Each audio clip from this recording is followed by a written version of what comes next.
How we doing? Good? Hey. How's that feedback, alright? Yeah. Good. Alright, let's have a look. What have we got here then? Anyone from Folkestone? No, I don't want to talk about Folkestone. I might do the old stretching, but not while someone's glued some stools to the ceiling. Alright, so, a little bit about me. I'm fat and short. I know you can tell. But don't worry, we can all relax now. I've mentioned the elephant in the room. The thing with being fat and short is that it's a little bit like being adopted. It's difficult to know where you get your genes from. That's the best joke you'll hear all fucking week, alright? That's not good. Yeah, so I'm a 42-28. You can't get them anywhere. Especially not in H&M. So I went in there, had a quick look, I was like, fucking hell. Looked at the girl behind the jump, she looked at me with the fear, as if to say, there's fuck all in there for you. And I just said to her, I said, look, I don't really care about the style, I just want a pair of jeans that fit. What do you recommend? She said, have you thought about moving to Florida? Fucking rude. So I've got a personal trainer. He said to me, look, man, if you just go for a brisk walk every day, you're going to lose weight.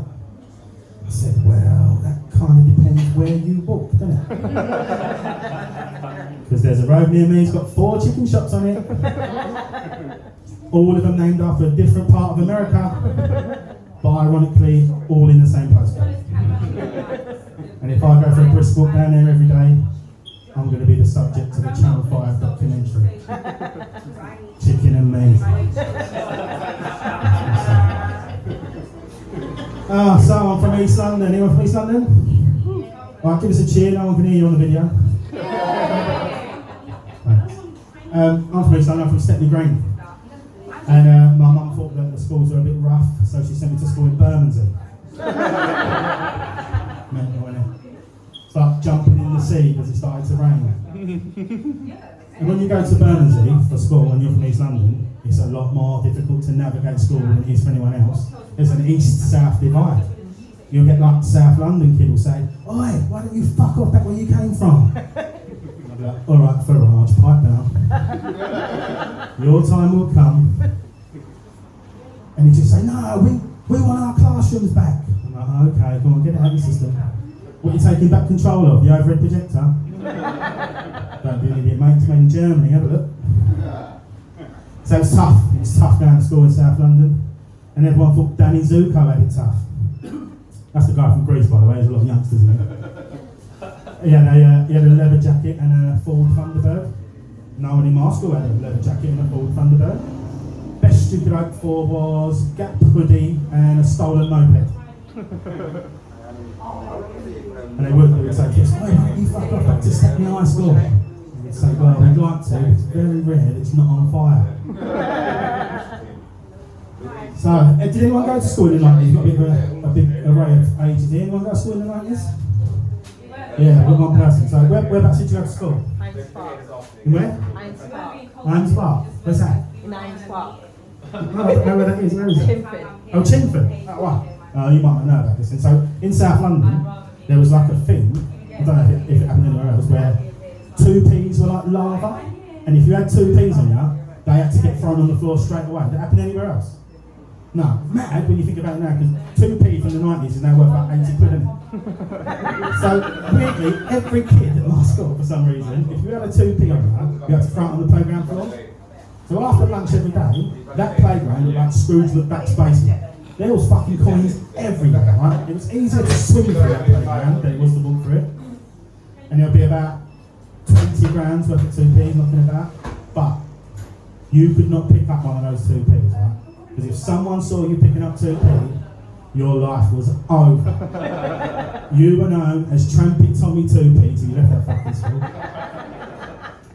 But we had an outlier, an art teacher called Mr. Byrne. Mr. Byrne did not give a shit, right?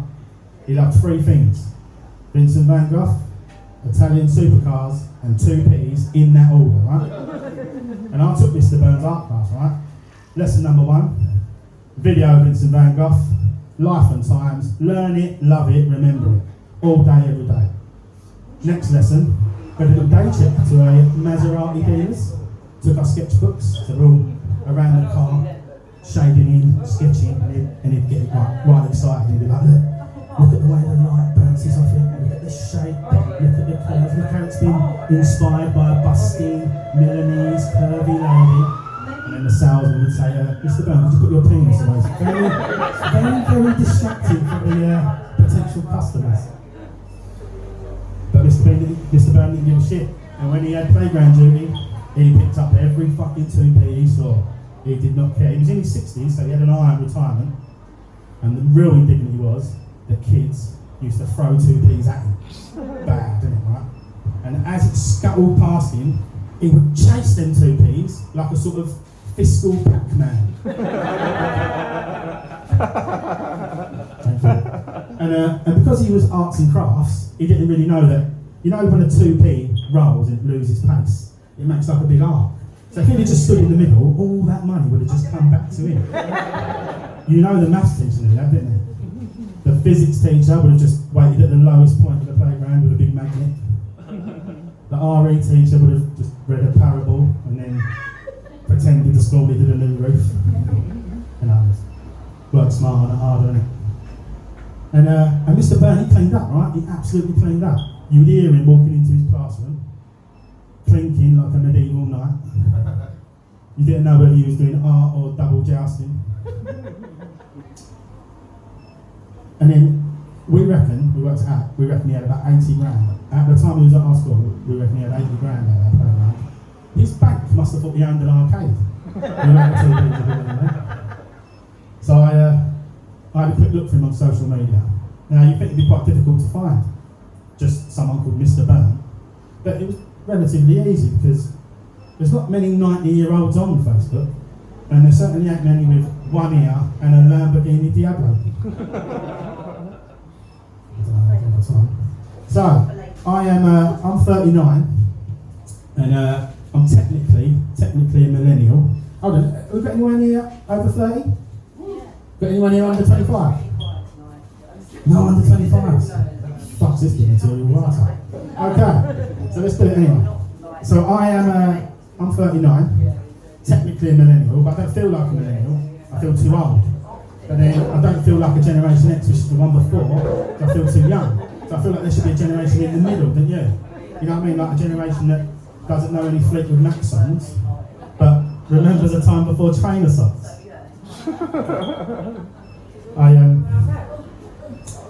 know what I mean? It's difficult to work that sort of bit in the middle. It's hard to gauge because, again, I don't know anything about the Vietnam War, but I do remember doing my homework on Encarta. Now, normally there'd be a 25-year-old in there. I have to say something like, in the old days, the internet was called Encarta, but you had to load it on CD and you had to wait 10 minutes. Yeah, so imagine having to wait 10 minutes to find out what happened to Henry VIII's wives. Mental, wasn't it? It was either that or you had to remember that mnemonic. Anyone remember the mnemonic? Divorced, beheaded, died. Divorced, beheaded, survived. I mean, it works as a mnemonic, so we all remember it. Well, some of us do. Some of us just nodded along with the most fucking death stare. Yeah, divorced, beheaded, died. Divorced, beheaded, survived. Everyone remembered it. But now you just don't need it. You've got Wikipedia and Google. And even now, what would be the mnemonic for the New Roll fan? It'd be something like, car crash, racist, dead.